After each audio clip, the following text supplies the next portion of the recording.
अस्सलामु अलैकुम वरहमतुल्लाहि ताला वबरकातुहू। दोस्तों, कैसे हो? मैं उम्मीद करता हूँ, मुझे उम्मीद कवी है कि आप तमाम लोग खैरियत से होंगे। आप तमाम दोस्तों को नमाज अफशल में खुश आमदीद है, आपका स्वागत है। दोस्तों, मैं हर रोज़ की तरह आप तमाम लोगों के सामने चंद अहम कुर्बानी की मसला मसाइल ज़रूरियात चंद अहम ज़रूरियात मसला मसाइल को लेकर आप तमाम लोगों के सामने हाजिर हुआ हूँ। बहुत से ऐसे लोग होंगे जिनको इस मसला मसाइल के बारे में जानकारी नहीं होगी, इसलिए मैं आप तमाम लोगों को बताने की कोशिश करता हूँ। कुर्बानी किन लोगों पर वाजिब है? कुर्बानी कब वाजिब होता है? कितना पैसा, कितना आपके पास कितनी आमदनी हो जाने पर कुर्बानी वाजिब होता है और कब वाजिब होता है? और कुर्बानी की शरई हैसियत क्या है?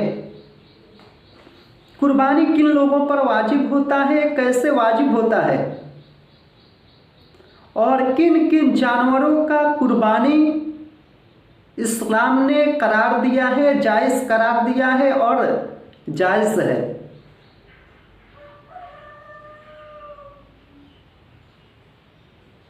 और कुर्बानी के जानवर की उम्र कितनी होनी चाहिए, यानी कितने साल के जानवर का कुर्बानी इस्लाम ने जायज़ करार दिया है? क्या 6 महीने के बकरे के बच्चे का कुर्बानी हो सकता है? 2 साल के गाय या ऊंट के बच्चे का कुर्बानी हो सकता है? दोस्तों, इन तमाम मसला मसाइल को लेकर आप तमाम लोगों के रूबरू मैं हुआ हूं।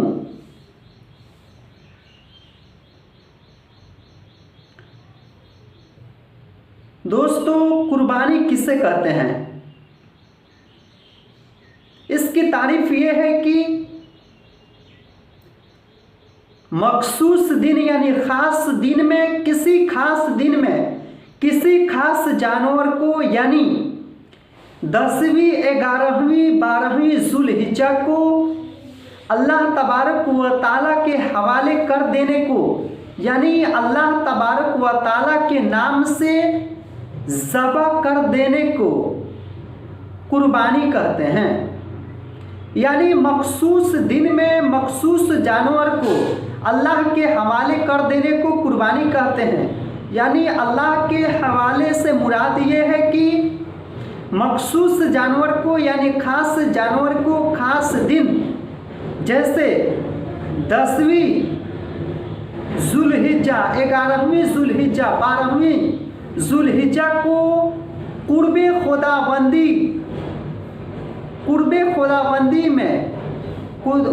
खुदाबंदी के खास नियत से अल्लाह के हवाले कर देने को कुर्बानी कहते हैं।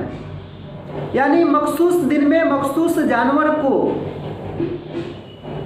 10वीं 11वीं 12वीं ज़ुल्हिज्जा को ज़बह करने को, अल्लाह के हवाले कर देने को कुर्बानी कहते हैं। सवाल, कुर्बानी की शरई हैसियत क्या है? जवाब, कुर्बानी की शरई हैसियत हर उस मुकीम मुसलमान मर्द और औरत पर वाजिब है। यानी कुर्बानी की शरई हैसियत यह है कि हर उस मुकीम मुसलमान मर्द और औरत पर वाजिब है। कुर्बानी कब वाजिब होता है? कितने माले गनीमत, कितनी ज़्यादा आपके पास रुपया पैसा होने पर कुर्बानी वाजिब होता है?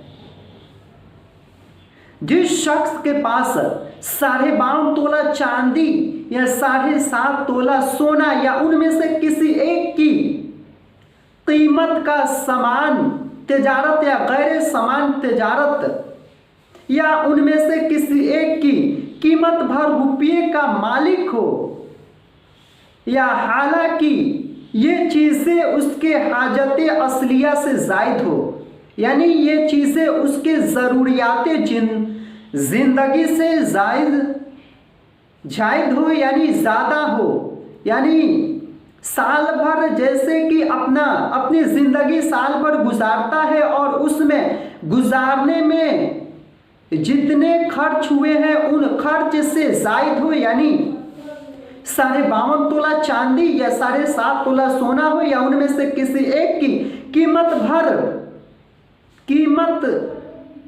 भर रुपये का मालिक हो, या उनमें से किसी एक की कीमत का समान तिजारत या गैर समान तिजारत का मालिक हो, तो उन लोगों पर कुर्बानी वाजिब होता है।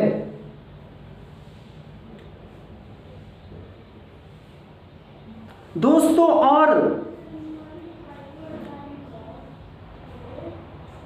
किन किन जानवरों का कुर्बानी इस्लाम में हलाल करार दिया गया है?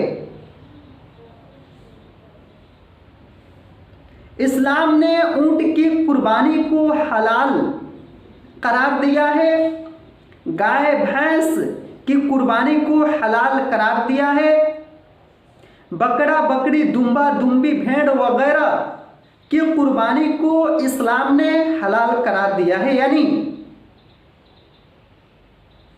अगर आप ऊंट की कुर्बानी दिलाना चाहते हैं तो ऊंट 5 साल का होना ज़रूरी है, वरना आपकी कुर्बानी कबूल नहीं हो सकती हैं। यानी ऊंट की कुर्बानी जब तक ऊंट 5 साल का ना हो कुर्बानी नहीं किया जा सकता है, कुर्बानी नहीं हो सकती है। गाय भैंस 2 साल का होना ज़रूरी है, बकरा बकरी दुम्बा दुम्बी भेड़ वगैरह 1 साल का होना ज़रूरी है, और अगर 1 साल का है तो जायज़ है, बल्कि 1 साल से कम है तो जायज़ नहीं बल्कि नाजायज़ है, यानी उस जानवर की कुर्बानी नहीं हो सकती है। और अगर 1 साल से ज़्यादा है तो कुर्बानी की जा सकती है, जायज़ है बल्कि अफजल है। और अगर भेड़ या दुम्बा का 6 महीने का बच्चा देखने में इतना फरबा, इतना बड़ा, इतना मोटा नज़र आता है कि देखने में साल भर का मालूम होता है, तो उसकी कुर्बानी जायज़ है। अस्सलामु अलैकुम दोस्तों, अगर वीडियो अच्छे लगे तो वीडियो को ज़्यादा से ज़्यादा लोगों तक शेयर करें, और नमाज अफशल पे अगर नए हैं तो चैनल को सब्सक्राइब ज़रूर कीजिए। अस्सलामु अलैकुम।